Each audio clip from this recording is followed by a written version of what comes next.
Ooh, welcome everybody to the Sutta study group today. And I have 3 suttas lined up for us from Samyutta Nikaya, Satipatthana chapter, as we've been going through this and will continue to go through this chapter during this winter retreat time. So glad that you can join us, and we'll begin by sitting quietly together in meditation for 10 minutes or so. I'll ring the gong at the end so that we can all arrive and settle in.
Greetings again, good friends. Thank you for joining the Sutta study group.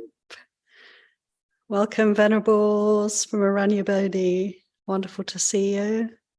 Just to mention that we're on a live stream, so if people want to turn off their videos for privacy, feel free. I'm going to open up now for a gallery view so we can all see each other. This is an interactive session. It's a time for us to collaborate as we look at the teachings of the Buddha together, to have a chance to learn from each other and to enjoy the community effort and interest in these beautiful teachings of the Lord Buddha. Today is Magha Puja Day in many parts of the world, so it's a very special full moon day. Very auspicious time for us to gather. Celebration of Sangha, Magha Puja. The coming together of Sangha back in the time of the Buddha. And the wonderful teaching the Buddha gave at that time, the Avada Patimokkha, which is something to consider today. I'm going to pop that into the chat. You can look it up and have a look at the Avada Patimokkha, Avada Patimokkha teaching. Also in the chat, you'll see that big thanks to Linda. Linda gave us selection of resources, parallels to the teaching that we looked at last week. The one on the most beautiful lady in the land, or the oil, the bowl of oil, if you remember, the encouragement to cultivate mindfulness as if we're carrying a bowl full of oil through a crowded scene, festive atmosphere, the most beautiful lady of the land, dancing and singing, and all the crowds and all the excitement, but we're carrying a bowl full of oil, and behind us is a man with a sword, ready to cut off our heads if we drop even a single drop of oil from the bowl. This incredible image, simile, we see it in different places in the Pali Canon. So thank you, Linda, for the research. And if you have a look in the chat, everybody, you can look up another couple of parallels there that are very, very interesting to look at, very illuminating, especially the Jataka tale, which is from the Pali Canon Theravada. Excuse me. Jataka number 96. Ananaya. Pardon me. There's nothing in the chat. If somebody put it in there, it's not showing. Oh dear. That's a shame. Okay, how can I remedy that? It says to everyone. Okay. I sent it early, so maybe I can send it again. Okay, bear with me, everyone. I'm just going to try.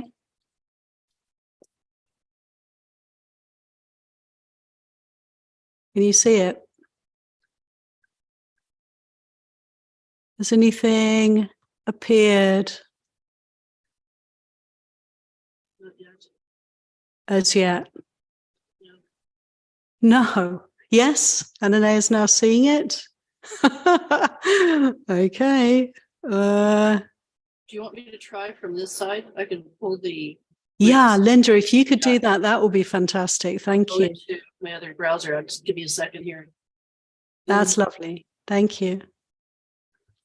And I'm just going to try and write the Avada Patimokkha again.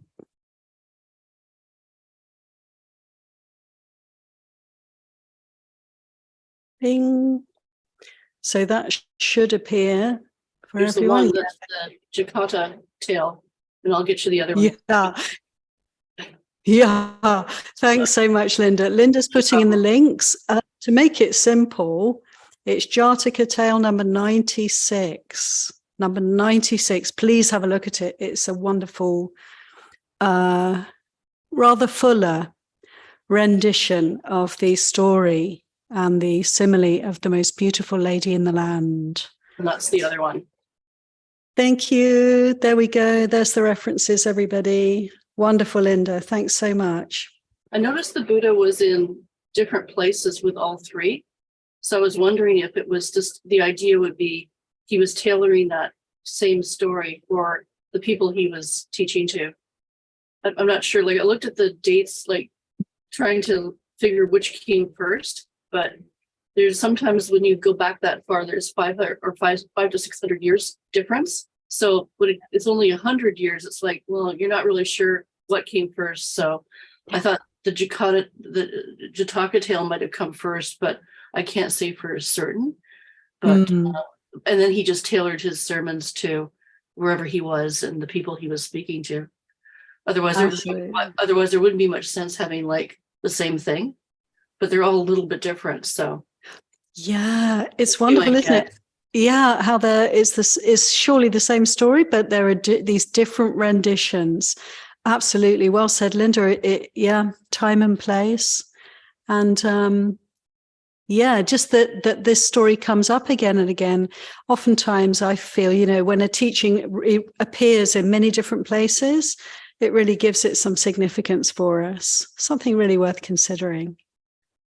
Just like today, we're looking at the Satipatthana Samyutta, as we are every week this time of year, this winter retreat time. And the Satipatthana Sutta appears both in Digha Nikaya and Majjhima Nikaya. And here in Samyutta Nikaya, we also have this whole chapter of teachings around the Satipatthana Sutta. So, a kind of enhancing of the significance of this teaching, perhaps. We're going to keep meeting it. Look here, look there, and it keeps popping up. And so it is with this story of the most beautiful lady in the land. So have another look, everybody, and take in the references Linda's given us. And let's see. Compare it with, 47.20, which is the original one that you did. And I never did find the other one. I don't know where. I know you taught that one. It was somewhere in August or September. I looked at all my references and I can't find it unless I can find it somewhere else. But I know it took place. The difference was there was not a woman who was dancing and singing. It was someone going through a busy marketplace holding the bowl of oil.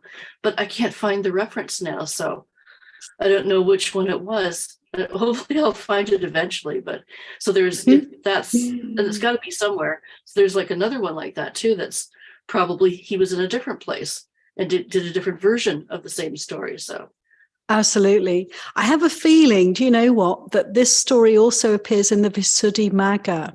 So now, Linda, I want to refer you to the Visuddhimagga and see if you can have a look in there and find it there. It's just a thought that's come to me because I honestly can't remember where it was that I was taking that from, but it could be Visuddhimagga, the Path of Purification, which is a later text, everybody. The Pali Canon is the original teachings of the Lord Buddha, but then there are many wonderful texts and teachings that have followed on through time from the time of the Buddha. But we tend to focus in the Theravada tradition on the words of the Buddha himself. We don't have to limit ourselves in this way, but we just have so much material that it's sort of enough to be going on with, is the feeling for a lot of people, particularly monastics who love the early Buddha's teachings. So I would just look for it under the Path of Purification. Yeah. Otherwise, I would need the spelling of the other one, or unless you want to put it up in the chat.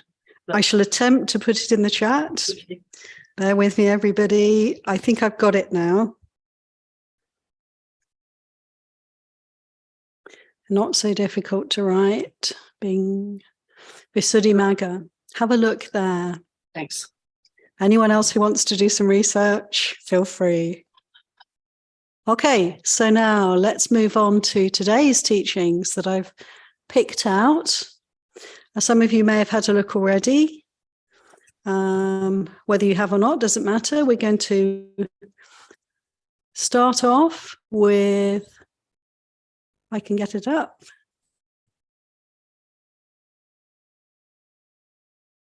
Oops, it's disappeared. So this is how you find a sutta in Sutta Central. You go to the Sutta Pitaka. This is in the Samyutta Nikaya, collections of linked discourses, Theravada, Pali Canon. It's the last great book of Samyutta Nikaya, chapter 47. And we are going to look in the chapter on ethics and duration, sutta number 29. So this is 4729. Here we go. With Siriwada Sutta.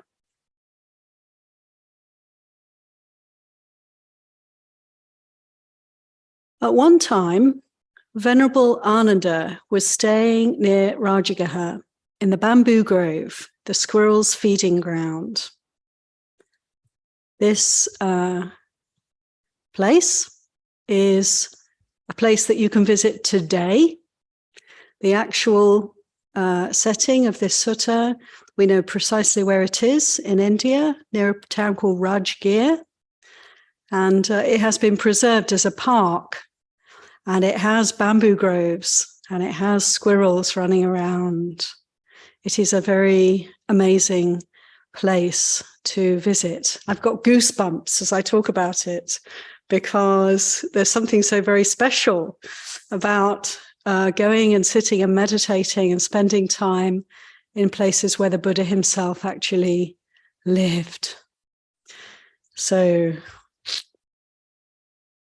if you ever go on pilgrimage to India, it's a must. The bamboo grove, the squirrels' feeding ground. At this time, Venerable Ananda was staying there. Now, at that time, the householder Siriwada was sick, suffering, gravely ill.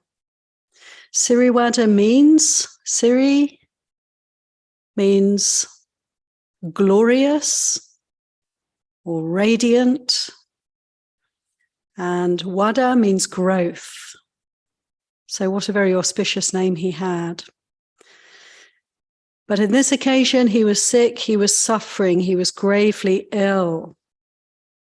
He addressed a man, "Please, sir, go to Venerable Ananda, and in my name, bow with your head to his feet. Say to him, 'Sir, the householder Siriwada is sick, suffering, gravely ill. He bows with his head to your feet.' And then say, 'Sir, please visit him at his home out of compassion.'"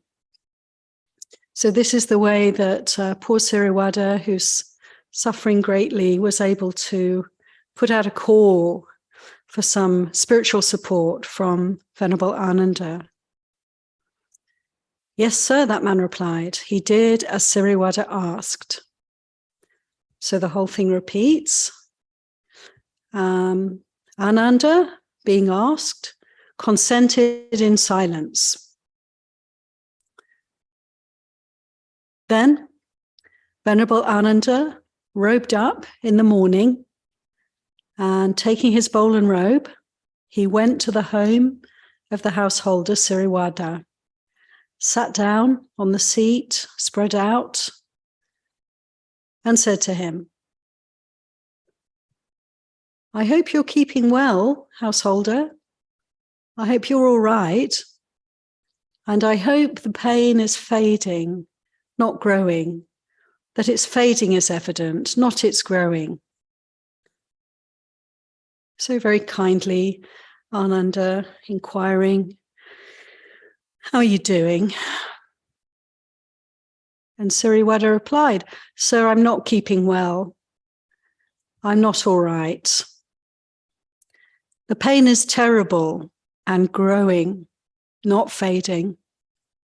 Its growing is evident, not its fading."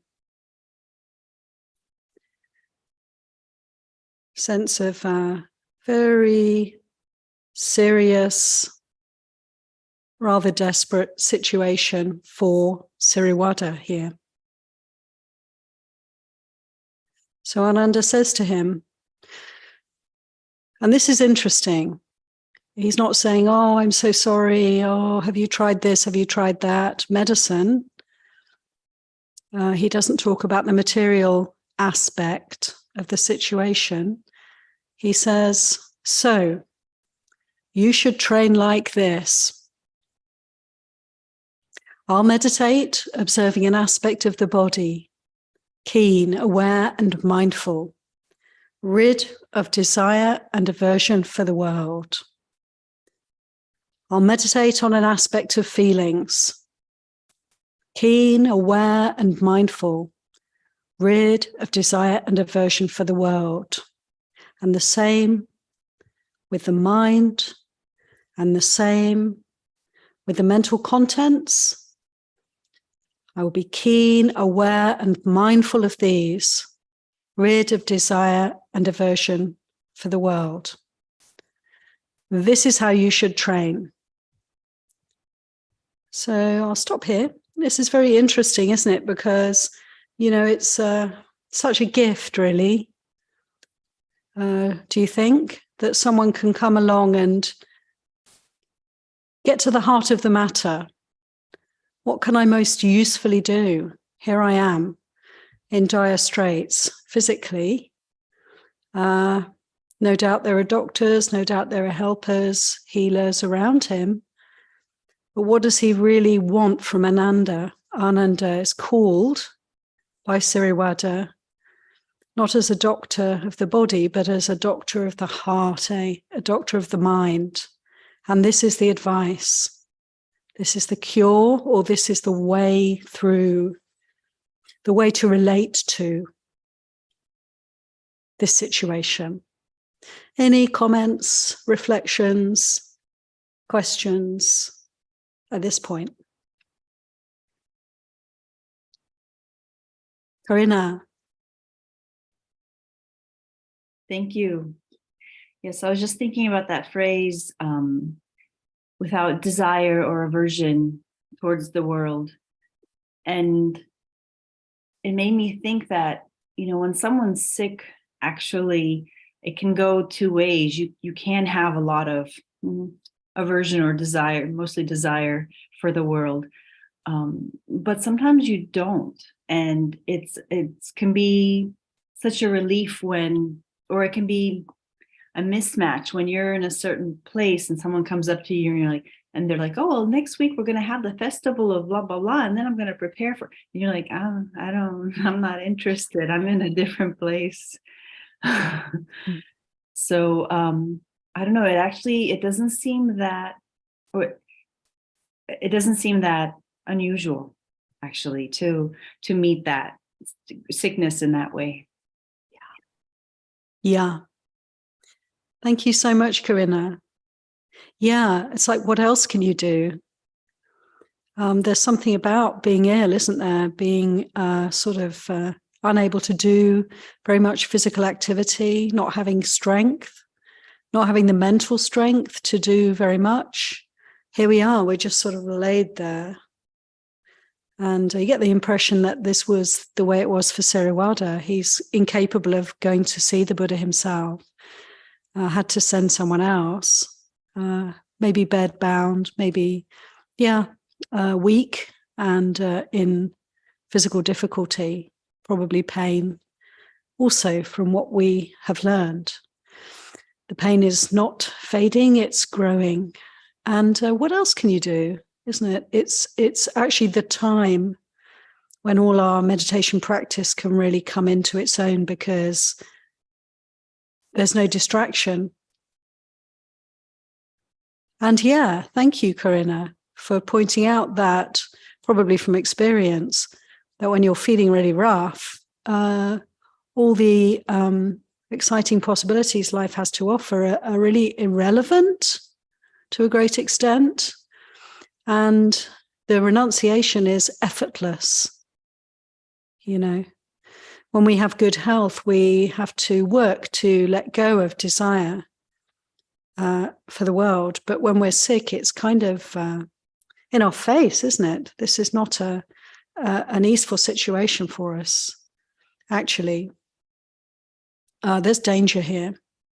There's even a sense of urgency arising here. So thank you for that perspective. It's good to hear. Anyone else, feel free to share who, has experience of illness. It's difficult when you have a super healthy body to really appreciate, perhaps, fully these teachings. Jonathan. Well, I guess I'll chime in as like the resident super sick person. So, I think of this and I think like how doctors have nothing for me anymore. They just have nothing to give. So like the medicine I need is spiritual. And I can get so wrapped up in taking refuge in like, oh, like, I wish I could be better. And like, it would be nice if my doctor could do something for me and all these things. But then like coming back to the Dhamma and realizing that like, oh, like suffering is not the conditions. It's not the conditions. It's my response to them, my relationship to them. And it's something I need to be like, it's like why it's so important for me to like come here all the time, because it's, I need to be reminded, because I get really wrapped up in it. Like my practice even, because there's so much brain fog and confusion and tiredness going on. It's so hard to concentrate. Like concentration practices are, if I can get like 3 breaths in a row, I'm like sailing. This is like golden for me. And, so I'm returning to a lot of Brahma Vihara practices, which are, more available because they're like a little more gross of a focus point. Yes. But relief nonetheless, as long as I pick the practice that's like available and not then try and treat myself as if I were a healthy body and could still do a Goenka practice, like I'm like, oh no, that's just not for me to like today. That's not a thing. So let's just do whatever you can do. And there's always something. Sometimes I can just like feel my hair growing and that's enough. Thank you so much, Jonathan, for those reflections. This is so valuable. It's so valuable for us to hear from you. And also very encouraging, actually, because you're telling us, there's always something you can do. There's always a way to practice with this. Even when, didn't we hear Jonathan say, even when there's brain fog, can't think, can't function in so many different ways, but still, how beautiful that we have this practice that we can always apply.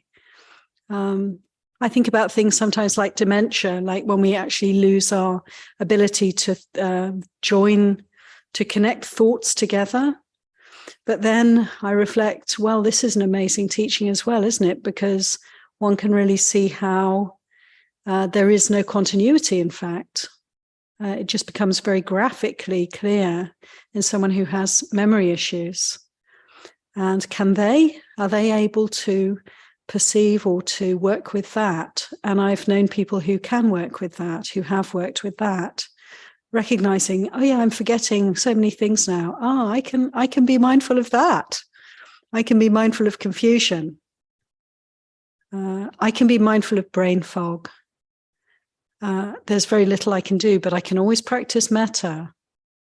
And it's nice that you bring in the Brahma Viharas there, Jonathan. And it's true that the women tend to quite naturally gravitate towards these divine abidings. I would say that's possibly true, that we have more of an affinity perhaps, but they're for everyone, of course, for everyone. And actually, when it's less easy to practice, say, loving kindness, this is a very good time to start cultivating it. Ajahn Sumedho used to say, I hate loving kindness. So he practiced loving kindness. And what was he aware of? He was aware of aversion. But of course, that is a very valuable practice right there, to see the aversion. Often loving kindness, when we're very in a difficult state, we try to practice loving kindness. It doesn't manifest as love, it manifests as pain, but we are seeing something that's there. It's like it's opening the doors to what's actually happening for us more, so we can see more clearly where there is suffering. So loving kindness practice, as I'm sure you know, Jonathan, you could tell us all about it, that it's not always easeful, but it is doable. So big appreciation for your sharing there. There's a lot there, isn't there, everybody, for us to contemplate. Hannah. Thank Hi, you. yes. I thought I'd also chime in. I will let him have the resident sick person. I have chronic pain. So I really resonated with his share. And I'm just listening to this sutta as you read it. I was thinking about, I just got back today from a 3-day retreat, silent retreat, and it was lovely. And as we were we broke silence and we're reflecting today, so many people were saying, oh, it was so nice to get a break from the chaos of life and, take a break from my phone and be in silence. Well, I'm recovering from a brain injury from a car accident. And so I'm in silence a lot, not by choice. And because looking at screens causes me pain, having prolonged conversations with people causes me pain, watching TV causes me pain, any type of stimulation really causes me pain. And before I had this practice, it was just clinging to what I didn't have. And now because of this practice, I still have fear of maybe this will be my life from now on. And I noticed it when I was doing mindfulness on retreat. It was like, well, everybody's enjoying this break to be quiet. And I'm like, I'm tired of being quiet. And then I just returned to loving kindness, like you were just talking about, and having compassion for myself at the ability that I do have. And, at least I have the awareness of my body, and mindfulness has taught me that. Practice has taught me that, just like you were speaking on. And so, yes, my life may look extremely different and it might continue to be different, but I still have ability. And I love when teachers say, just do what you're able to. I never used to believe them. And now I do, because on retreat, I couldn't do the walking meditation, but I just lifted my arms up and down bilaterally, much like people did with their feet. And I got the same kind of affect that they were getting, even though it looked different. It's just what I was able to do. Yeah. Thank you so much, Hannah. Again, what a valuable and rich sharing. Big appreciation to you. You've brought in something for me also, which I know is true for Jonathan and others too, that sense of this isn't necessarily, just like Siriwada, this isn't fading. No, this may continue to be a difficulty for me, or this may even be getting worse in some cases. But that sense of patient endurance being required. And it's interesting for me that we were talking about it a bit earlier in the context of this teaching of the day, the Magga Puja teaching of the Avada Patimokkha. The Avada Patimokkha is first line. It says, the Buddha said, patient endurance is the highest austerity. He's really saying it's a very significant, important aspect for all of us, for our practice, and how much more so when we have physical challenges that are not coming and going, that are lasting, and where we have to make these huge adjustments and really step up and bring in so much strength and courage, determination, and this patience, this quality of not wanting things to change, not trying to get out of things, not trying to put ourselves in the future to get away from the present. And thank you very much for your sharing. So much more you said. We can all just receive these transmissions from people who are facing the kind of difficulties that we come across again and again in the suttas so many times.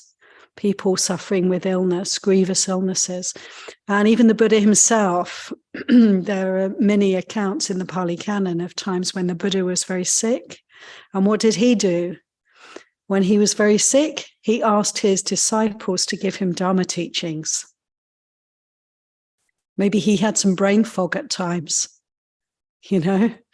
And he's saying, could you tell me about the could you tell me about the 7 factors of enlightenment?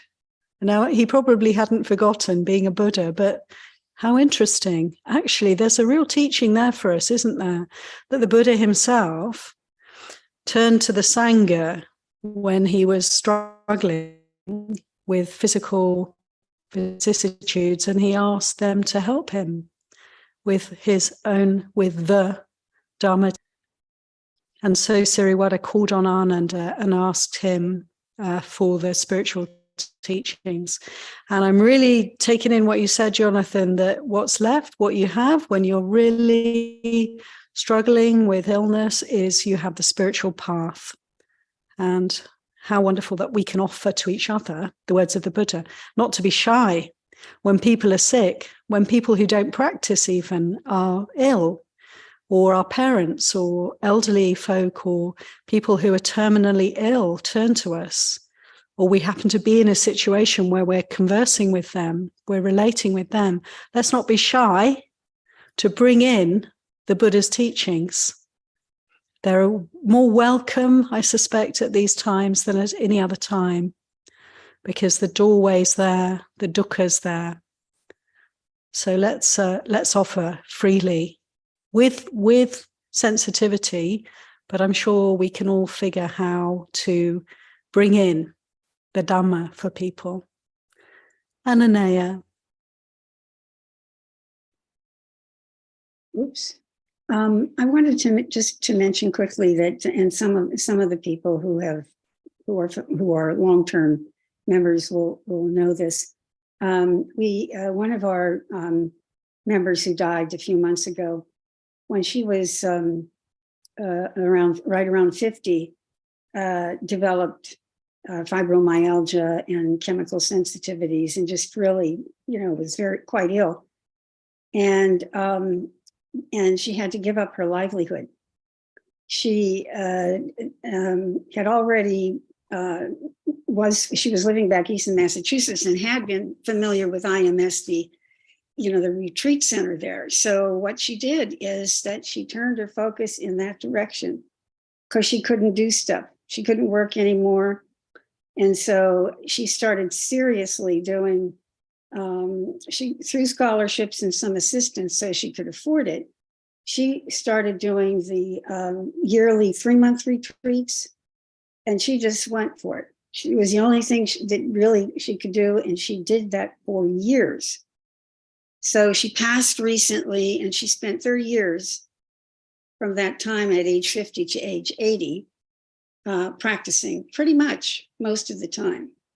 So I'm just saying this by way of when life turns in a certain direction and your pathway that you thought you were headed for isn't there any longer, that several of you who are ill now, turning your practice even more deeply in that direction, is the most beneficial. And I can, for those of us who knew Diane, can attest to how beneficial that was for her, and in her process in sharing what she knew with the rest of us. So sending you all much metta. Sadhu, sadhu, sadhu. Thank you so much, Ananaya, for that beautiful sharing on behalf, in a way, of Diane.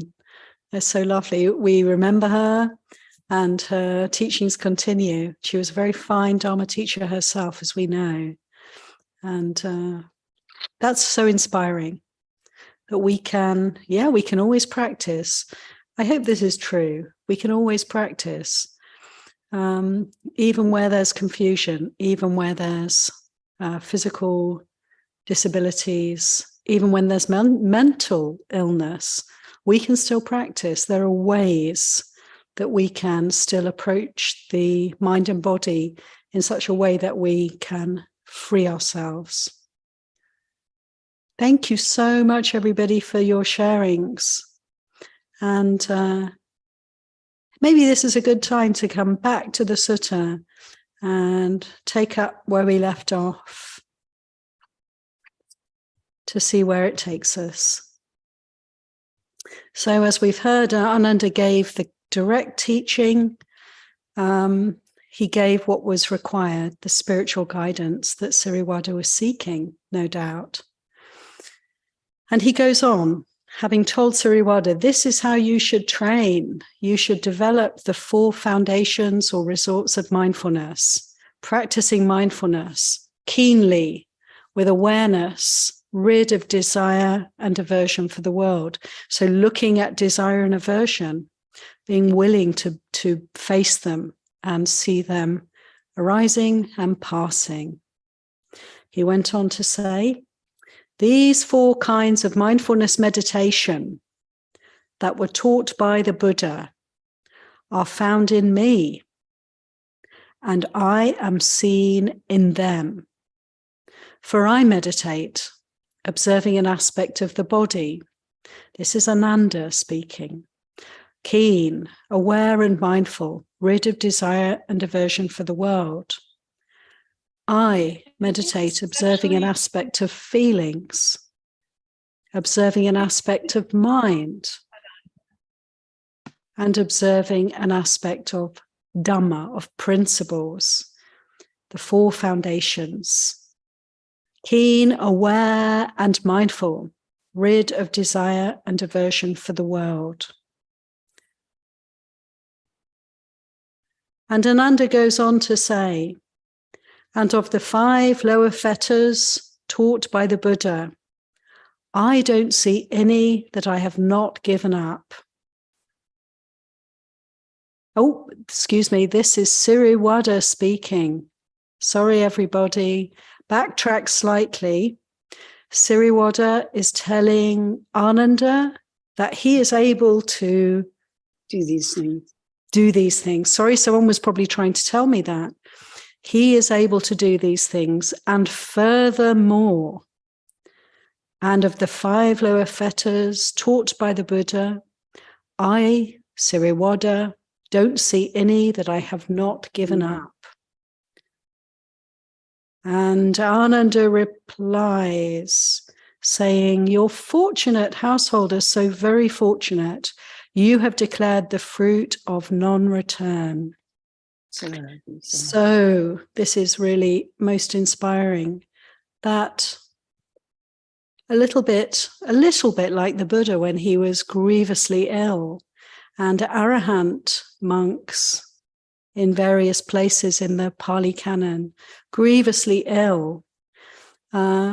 Yet this person had some attainments. He had some profound understanding of the Dharma, and he was able to practice. So during his illness, he called for Ananda to have some support, but he was able to relate to him, to share with him that actually he was able to remain mindful of the 4 foundations, and he could gauge for himself that he was free of the 5 lower fetters. Okay, time for a recap on the 5 lower fetters. Anybody like to tell me what they are? I should know them. Ananaya can start us off. What are the 5 lower fetters, and what is their significance? I'll tell you if you like. Ananaya's muted herself now. I'm going to have to use my senior memory card here, because I just went completely blank the minute you said that. So I'm sorry. Lower fetters. The 5, there are 3 lower fetters, everybody. Isn't it, Ananaya? The 3 lower fetters which are seen through, which are discarded, we're freed from when one becomes a stream entering. Yes. Personality, Sakyaditi's personality view, skeptical doubt and Silavaddhisutta paramasa. rites and rituals, giving up on rites and rituals as a means to realize. Why am I forgetting the other two? This is really good, Ananea. Let's pause for a moment. So everybody, some of you will be aware of this, some of you will not. This is another paradigm that the Buddha gave us, a way of relating to the path. And these three lower fetters are a sort of more coarse way in which we identify with this one, the sense of self, personality view, the belief that certain rites and rituals are going to help us to free ourselves from suffering, and doubting the path as given by the Buddha, having confusion, not seeing clearly the way of practice, which is, one could say, simple in some respects, also profound, not always easy to fully comprehend because of confusion and delusion in the mind. So one who has overcome to a certain extent doubt, has an understanding, a clarity about the path, has given up personality view, and has let go of the superstitious sort of magical thinking that rites and rituals are going to help us to free our hearts from suffering. Such a person is called a stream enterer, a sotapanna. This is the first of the stages of liberation. This is somebody who has attained to the path. They cannot be dissuaded. They cannot fall off. They cannot lose sight of the path once they've broken through the first three fetters. Now, Siriwada is saying that he is free from the next two fetters as well. Which are? Ananda has a hand. Ananea has a hand. Let's hear from Ananea.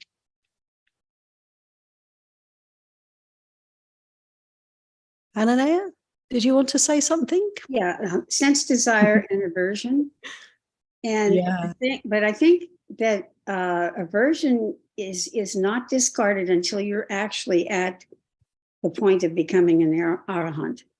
But that's the final thing to be completely uprooted. Okay. Did you want to say something, Linda? Thank you, Ananea, very much for that.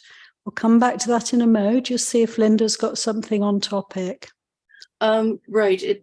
You mentioned about certain rites and rituals that will free you from suffering, but isn't that what a lot of Buddhist schools teach? Because I know there's ones where, like, in Tendai, for example, the Goma fire ritual is like, if you're, someone is ill, or there's a problem in the family, it's a ritual that will help that particular situation. So there's Buddhist schools that teach that, or it's part of what they are. So like rites and rituals are sort of the thing that are guidelines for the Sangha and ways the Sangha can what's the word? Like they can deal with whatever the problem is, or get through the suffering, or whatever whether it's they're grieving or whatever they're doing, or what their issue is, then there's something there that can help them. So I'm not sure like why that would be a bad thing. Like that's something that's going to help you. It's just like going to somebody for help, whether you're going to a doctor for help or you're going to your spiritual leader for help, and they're suggesting something. And so isn't that kind of part of what a lot of the Buddhist schools do?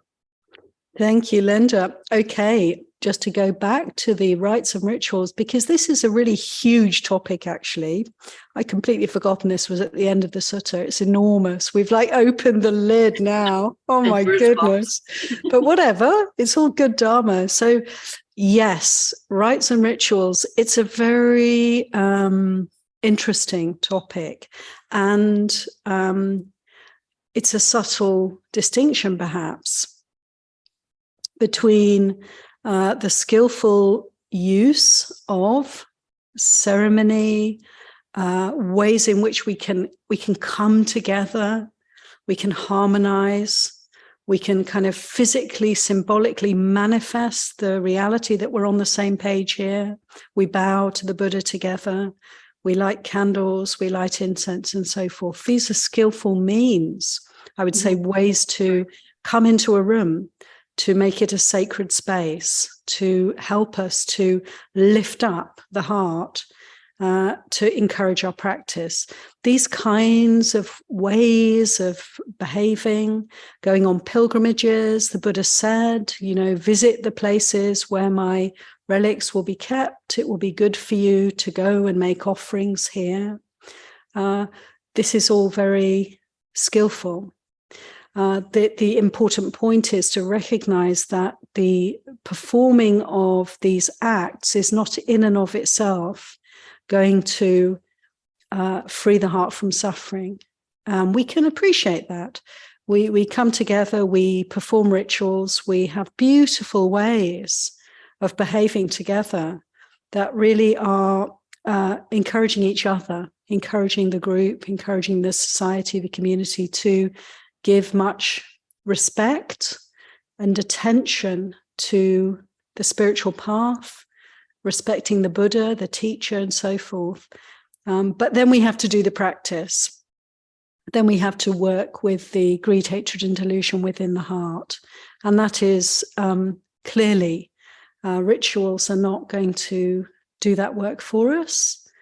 This is the work of mindfulness. This is the work of cultivation. So do you see there's a distinction there? And it's not saying rites and rituals are wrong or useless or a waste of time. It's just saying that they are what they are. They're not more than that, Well, Does that make sense? They're just words in the sense that if your heart's not in it, it's not going to be. There's in Jodo Shinshu, for example, there's something called Shinjin, which is entrusting heart. So you have to do it with an entrusting heart. If you just say the words or just do the ritual without that, it's nothing. It doesn't mean anything. You have to be fully invested in what you're doing while you're saying the words. So I guess that would be the difference. It's not just, if I say this will happen. It might happen if you're fully entrusted into it and you go in with an entrusting heart. So would that be the difference then? Yeah, that's really great, Linda, because I can see there that, yes, the encouragement is to use these rites and rituals, whatever they are, use them to develop the qualities that we need for the path, use them to develop mindfulness. Bowing down and making prostrations is in and of itself, it's neither here nor there. But actually, when we take our head and put it down to the ground, down to the earth, and bow to representations of the Buddha, this can be a really helpful way for us to just let go of a whole load of ego, to let go of a whole load of confusion, and just to point ourselves towards the Buddha, towards the Dhamma. And it's really interesting, so that there's so much symbolism that can be of help to us, the bodily activities we can direct in certain ways to support our practice. But the practice of the Eightfold Path is, in a way, one could strip away all the rites and rituals and it wouldn't matter at all. And we understand that. Skillful means for those who find them of benefit. I know I always wondered that with Tibetans doing 1,000 prostrations a day or something. And I thought, at some point, when does that just become exercise, a good exercise, as opposed to an actual practice? You'd have to be fully invested for all 1,000 prostrations. And I could see myself just my mind wandering at some point, maybe around 500 or something. I don't know. It's kind of, I have to really focus. That's a long time to focus when it's just, and where you just would finish it off with just, it's good exercise. You're just, you're going through like you said, you're going through the ritual, but you're not really fully engulfed into it. So I'm surprised that, Tibetan lamas could do that, where they can be fully invested in that 1,000 prostrations or whatever number they're doing.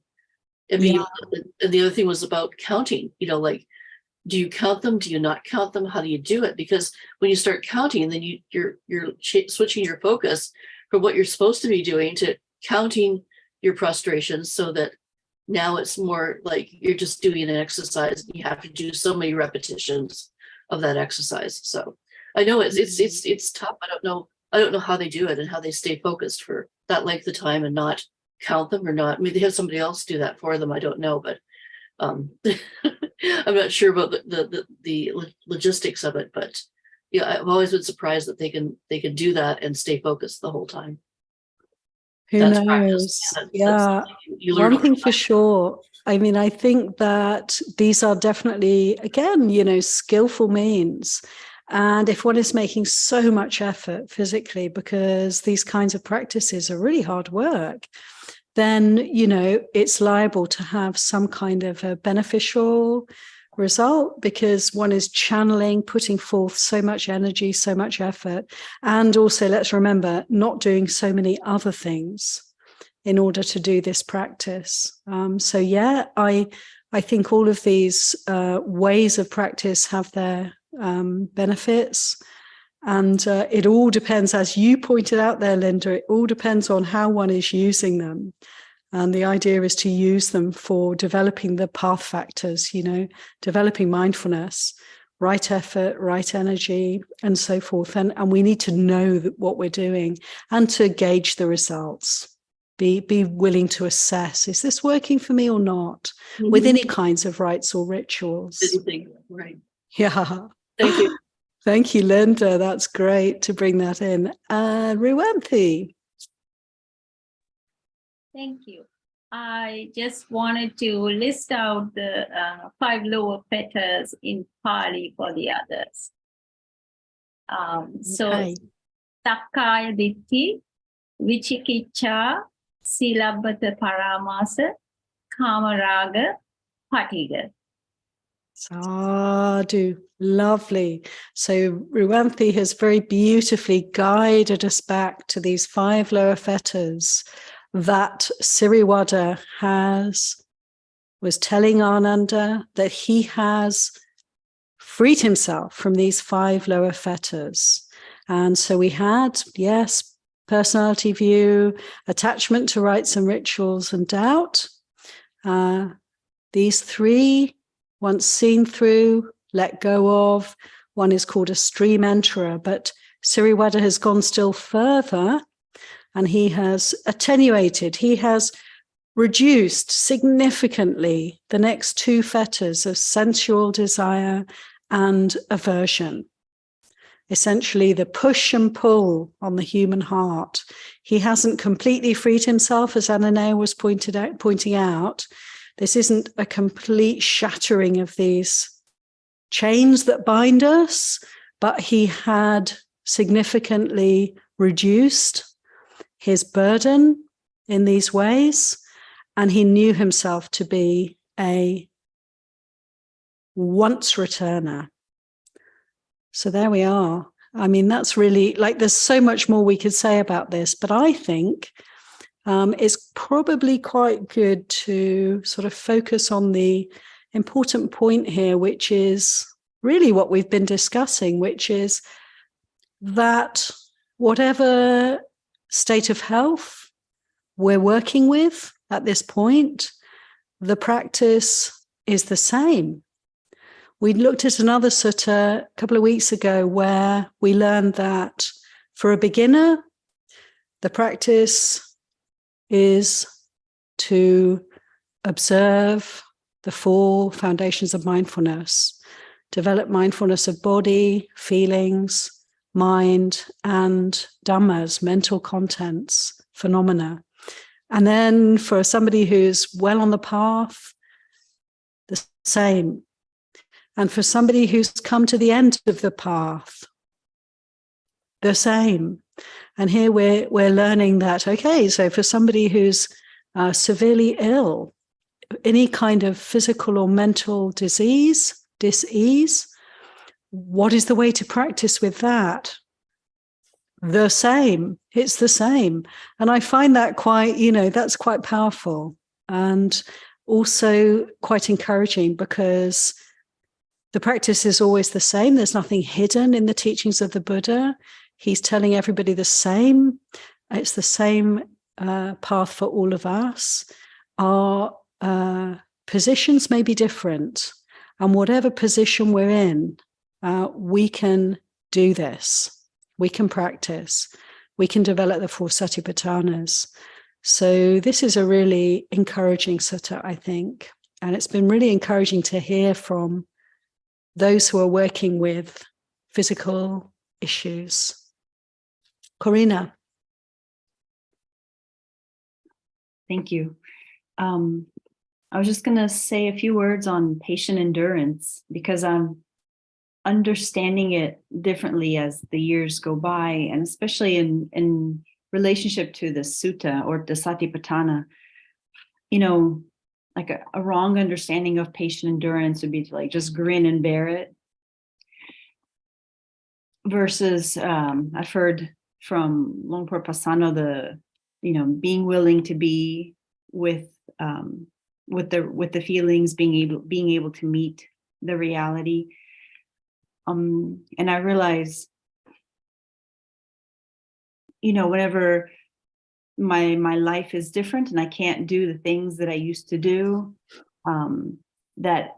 it's such a struggle to fight it, to want it to be different, to want it to be the way it used to be or to be otherwise. And it almost feels like I'm boxed in. But then with patient endurance and the way I'm seeing it, it's not a bearing kind of feeling. It's more of it's almost like stopping the struggle. And with the satipatthana, I so appreciate it because it gives my mind somewhere to land, as opposed to landing in the aversion or desire for the world or for my life to be different. So it gives me something very concrete to focus on, especially when, I'm thinking more like I call it crisis mode, like when it's really bad and let's say your mind can catastrophize or just imagine, oh, it's going to be like this forever. And it might, but we just don't know. But it's being able to meet it like this moment, then this moment. Like, I love the idea of just being with the body and really sensing it. To give my mind a place to land that's wholesome and not spin off in other ways. For me, that's it's like patient endurance is actually, it's a blessing, because otherwise it's more suffering, it's more struggle. Yeah. Thank you so much, Corina. Yeah, I had the lineup of all these suttas for today, but I'm actually really pleased that we can give time for this, because this sutta seems like it's such a springboard for us to really explore and examine. It's, there are the teachings and then there's what's happening here. And all of this, all of our ways of working together with the Dharma teachings, meditating together, discussing the teachings, listening to talks and so forth. Really, all of it is for the purpose of bringing these teachings in, making these teachings work for us, finding our way of practice. And we all have to be able to discern, don't we? We all have to find the way to make these teachings experiential. And it's really beautiful to hear, Corina, how you're really noticing, really aware of how these teachings can guide you through. And patient endurance, this, is rather wonderful that this is the teaching of this day, of Magha Puja Day, this teaching that the Buddha gave. To me, the sense is that the more we practice, the more relevant it becomes, actually. because when we start practice, we can often feel, well, I'll give this some energy and then I'll get liberated and then I'll get on and do something else. Yeah, I can do this thing. I understand. I've got it.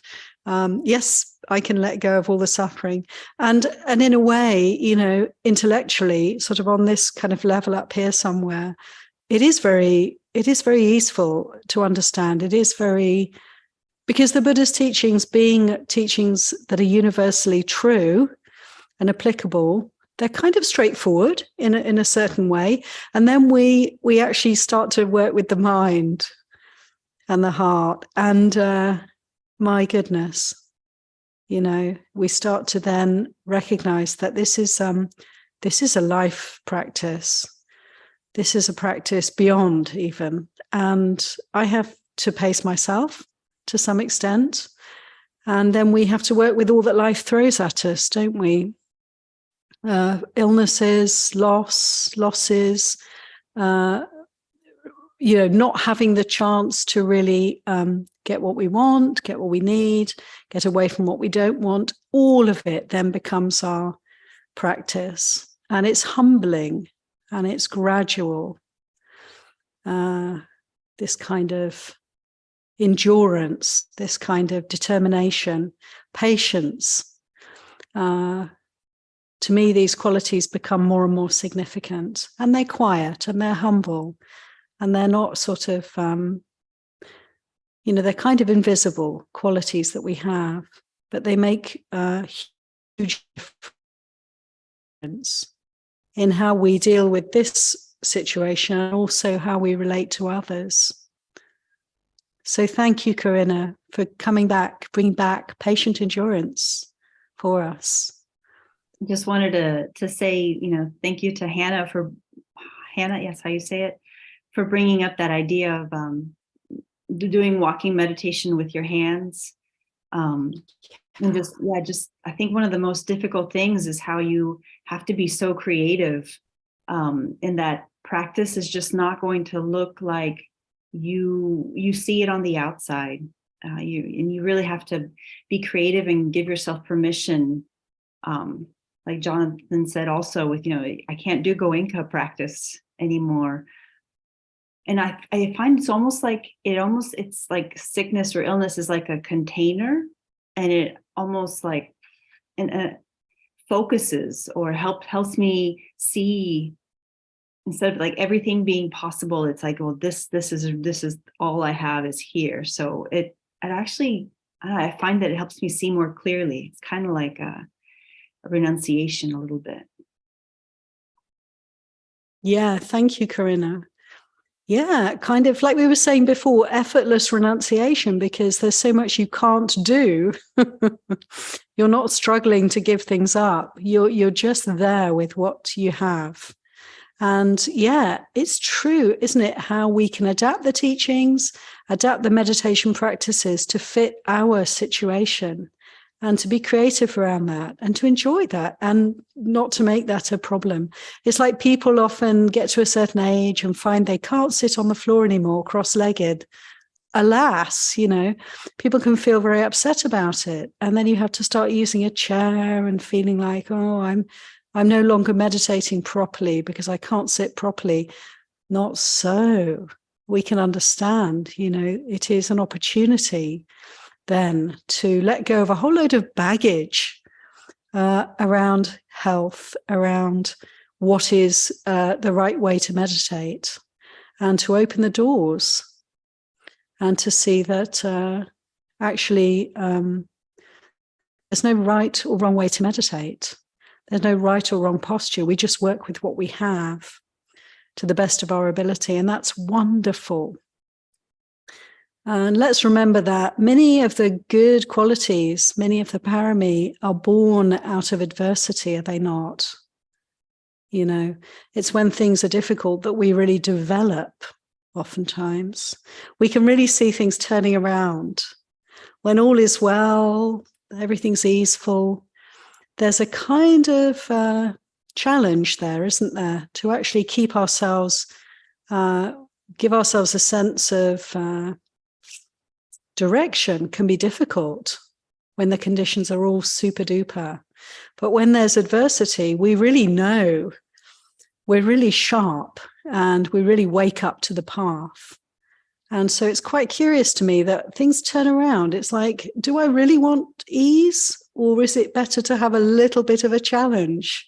You know, can I embrace suffering as the path? Can I realize suffering is actually the way? You know, suffer little children to come unto me, said Jesus. There's great dharma in the words of Jesus so often. Didn't the Buddha say this suffering is the first noble truth? Without realizing, understanding, taking on this reality, there's no path. Suffering is not something to actually want to get away from. It's something we want to turn towards, to dive into, to pay attention to.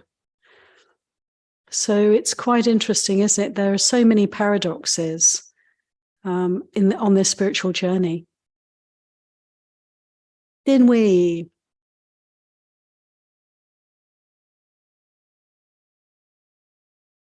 I think, can you unmute for us? I was listening to Gil Fronsdal over at IMS. This is the one in Redwood City, not in the East Coast. But he said something about, to really, truly practice with the Dharma, to really be on this path, one needs to learn to practice with the difficulties, the challenges, the hindrances that come at us. Because if we don't do that and we bury our head like an ostrich in the sand, we're not really practicing Dharma, because the Dharma is easy to practice, obviously, when everything's going well. So it's when the challenges come, when there's difficulty, whether it's when you're ill, or there's a loss of loved one, et cetera, et cetera. And so I don't know, that really helped me, because I was going through a really tough week last week, and I was looking up all the talks on working with the hindrances. But that thing that he said about, a true practitioner learns to practice with the difficulties, that really hit home for me. So I thought I'd offer that. Thank you. Thank you so much, Dinwei. It is so true. And thank you for reminding us that it's the hindrances that are the source of our suffering. Yes. And they're also our way out of suffering. How wonderful to see them in that way. It's like they are hindrances, yes, but they're also, we turn them into friends, right? Through our practice, through being willing to be patient with them, to see them, to understand them, to stand under them, then the hindrances are leading us forward. And it's just wonderful to see things in this way.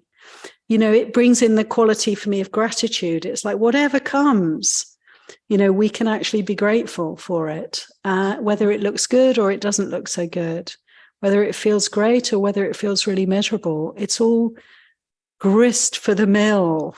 Thank you for this opportunity. This simplifies things, everything that comes, Just one more thing that he said that I just remembered that really was helpful, that when the hindrances come and you see the hindrances and you're not in aversion or attachment, or maybe you are, even if you can be mindful and just see what is happening, they are no longer hindrances. They are just aversion. They are just ill will. They are just so on and so forth. And that was like, his little way of kind of turning the perception on its was so helpful to me. It's because we are going to experience hindrances probably for the rest of our lives. So it's our relationship to them. And when we're mindful and can say, this is ill will, this is anger, this is, whatever the hindrance is, doubt or whatever. It's like, it's no longer a hindrance. It's just ill will. It's just anger. It's just, et cetera, et cetera. I thought that was very helpful to me. Beautiful. Thank you, Dinwei. It makes all the difference, doesn't it? The mindfulness turns things around, and our hindrances become our friends just like that. when they're seen. Everything, Ajahn Chah said, when you look around, everything is teaching us, everything is Dharma. If we have mindfulness to the fore, then that's all there is. We're just seeing the unfolding of Dharma, the unfolding of truth, and we can learn from everything. And it's not always so easy, right? When there's physical difficulties, when we have chronic illness, when the body is a source of suffering, a source of pain and discomfort, but we can bring these teachings to mind and we can reflect in this way and sort of find the light within that darkness, let the light shine because it's there. And it is a choice. We always have the choice, don't we, whether to suffer or whether to choose not to suffer. That choice is ours. We have that agency. It's really the only choice we have. It's the only agency we have, but we can determine, we can discern, we can choose our attitude to this moment. And it really is as simple as that.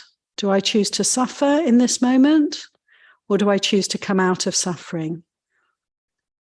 That's it. And that choice is, not always clear for us when we're struggling, but we can remember the simplicity in a way of what Dinwi shared with us from Jill, what she shared with us, that in the clarity of mindfulness, all the obstacles, all the hindrances are actually seen. And when they're seen, they are no longer hindrances. Right there, they become path. So we're always on the path if we choose to be. And it's just a wonderful thing to have this understanding. Thank you, Dinwi, so much. Thank you, everybody. Unbelievably, we're almost at the end of our time. This has gone very quickly for me. I hope it's been useful for you. Do feel free, any last comments, questions, reflections before we say goodbye. I could mention one thing that I know I've had problems with the right knee, and there's times I've been in a lot of pain to the point where I'm almost in tears. And I've chanted a mantra and I focus completely on it and put all my effort into it. And it'd be surprising how fast the pain goes away. Suddenly it's not there anymore. Like, it might come back later, but for that moment, for a little while after, it's gone. And I would have thought that was possible at one time, but I've used it and it's worked. So I recommend it to anybody, like whatever mantra that you'd like to do that works for you, that you find a lot of meaning in. Try it, and next time you're going through something where it's, instead of going for some kind of pills or something to take the pain away, try that, because it does work. At this time I had taken some things, and it deals with the pressure, the barometric pressure, so it depends how bad it is. And I thought, I'm going to do this, because it's my last ditched effort kind of thing. And so I did it, and it worked, and I was amazed how well it worked. Yeah. So that's just from my personal life. Thank you so much, Linda. That's also a beautiful example, is it not, of how a ritual, some kind of rite or ritual, can be of value. So you use that practice, that ritual, to help you to be mindful in such a way that you're able to kind of chart your course through that particular difficulty. How wonderful. The mantra itself is not going to free your heart from suffering, but the mindfulness that you apply to that mantra, the mindfulness that you bring to the fore through that practice, that will help you. There's the distinction. Yeah, definitely. You have to put your full self into it and not focus on anything else. It's just that, and not focus on the pain. And it works. It amazed me how well it worked. So, So yeah, it was great. Thanks. Sounds good. Thank you so much, Linda, for sharing that with us. Thanks everybody again for your wonderful, kind attention, for the generous sharings that people have done. All good wishes to all of us. Whatever our state of health, may we be mentally fully healthy, free from all suffering. Wish you all every blessing in your practice. We'll close with the closing homage to the Buddha, Dhamma, and Sangha. And just before we do that, I'd like to let you know, remind you that this evening we have Ayatotthaloka offering some teachings on this occasion of Magha Puja, full moon, Apposita Day. So I really hope for all of you that you're free and able to join us at 7 p.m. for the evening session. Thanks, everyone. Let's pay homage to the Buddha, Dhamma, Sangha together.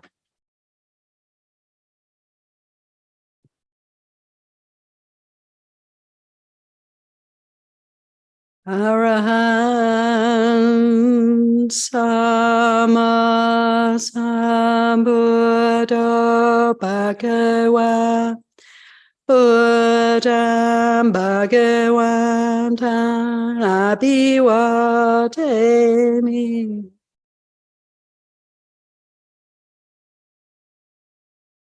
Swakato Bhagavata Dhammo Dhammang Namasami.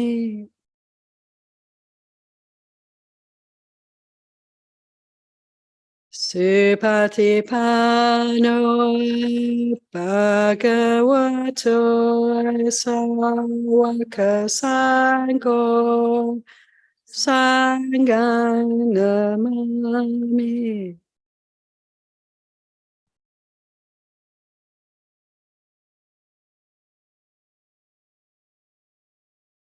Thank you, Aya. Thank you, Aya. Thank you. Thank you, Aya. Thank you, Aya. Bye, everyone. Thank you, Aya. Thank you very Bye. much, Thank you, Aya. everyone.